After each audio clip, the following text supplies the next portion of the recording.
Hello and welcome. My name is Commander Crimshadow and welcome back to another of my Elite Dangerous Codex videos.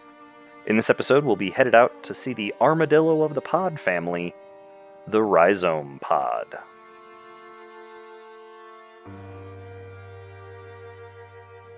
Located on the very eastern side of the galaxy, near the end of the Perseus Arm, in the Tenebrae region, the Rhizome Pod are about 40,000 light-years away from the bubble.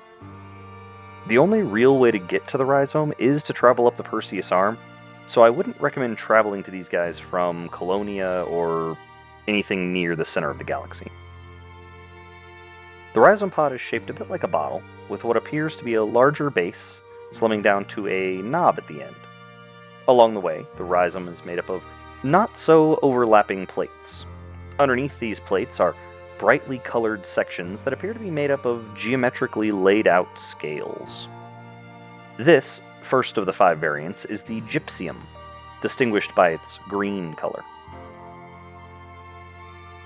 Next up, we have the Cobalteum and the Candidum.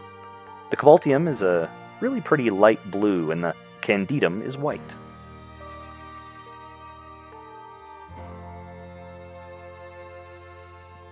Following them, we have the Rubeum, with its distinctive red.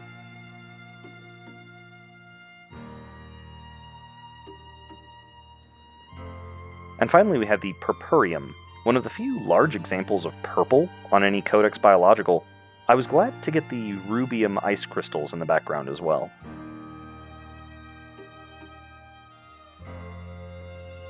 Now on to the topic of traits.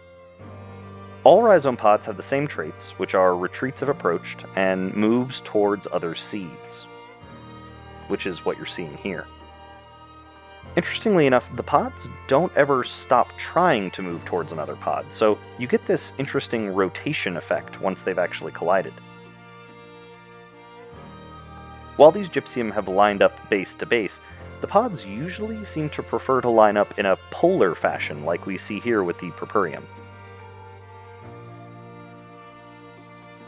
Lastly, when it comes to research limpets, across the 5 variants, I used 23 limpets and received 13 pod core tissue, 8 pod dead tissue, and 2 pod surface tissue. Given how far you have to travel to get to these guys, if all you are after is the tissues, you'd have a shorter trip sampling the peduncle pod or the quadripartite pod. So this is all the information I have on the Rhizome Pod. I'd like to thank you for watching. Leave a comment if you have a thought or any questions.